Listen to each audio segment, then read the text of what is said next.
Obviously, a mid-inning pitching change doesn't necessarily help, but now you have runners in scoring position, only one out. You have to go for the strikeout, and Valentine's a perfect person for it. And this would be a 30 unassisted putout, and it is.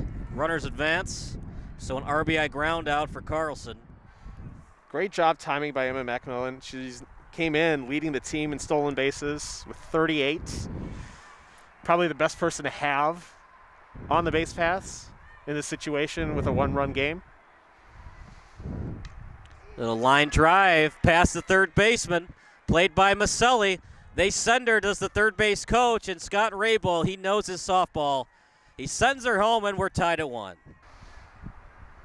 Perfect opportunity here to take the lead for the Cougars. Need something to the gap if you can. That's to the right center gap, and it's going to drop. That's definitely a hit. It would have been a tough play in center. They missed the cutoff man, and the runner in Jordanoff gets to second base. So if you're scoring at home, that's a single and then advances on the throw. It's an RBI for Rabel, and Kirchin, she is human after all. Big opportunity here for Coffee to get out of the damage, get out of the inning with just a one-run deficit, and hope to get back into the fourth inning and either tie the game or take the lead. Little number to short, bad throw. First baseman can't get off the bag. We're going to score a hit, and she'll advance to third on the air. So it's an infield hit, an E3. And the run scores, unearned run, and that makes it 3-1 in favor of the Cougars. The Northwest Bandits, they're from the Pingree Grove, Hampshire area. Not pronounced Hampshire. They get angry when you say that. Line drive into first, and an error by the right fielder. So a base hit and a run scored for Patel. Rounding second, she'll get to third easily. Here comes the relay. The potential Little League home run, and it is, and the Northwest Bandits tie the game.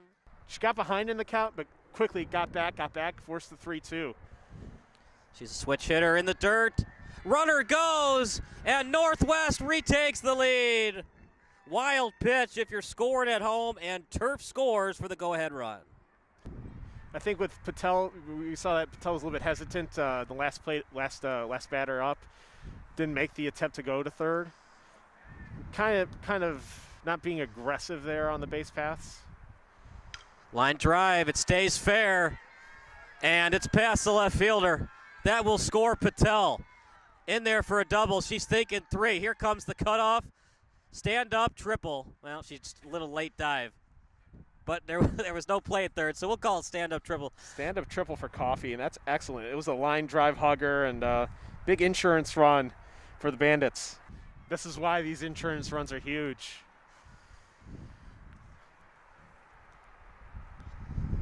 Missed. It's off the glove. She scores. Me personally, I would say pass ball. It is 12U. What say you, partner? A wild pitch as that ball kept elevating. Yeah. It's kind of hard for the catcher to get out of the crouch and make the play. It was definitely a ball. It did go off the mitt. Valentine on deck. Kleinberg in the hole. Still ahead in the count. 2-1.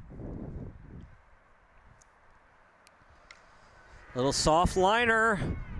And can't make the catch, but she had to tag up on a close play at second.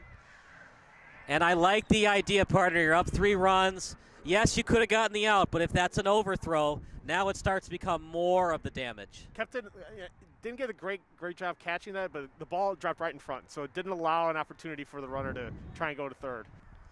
3-2. Ground ball. It's a slow-moving one, bobbled, infield hit. That's the one that Patel probably should have had, partner. It was just too much of a tough play for the third baseman to make.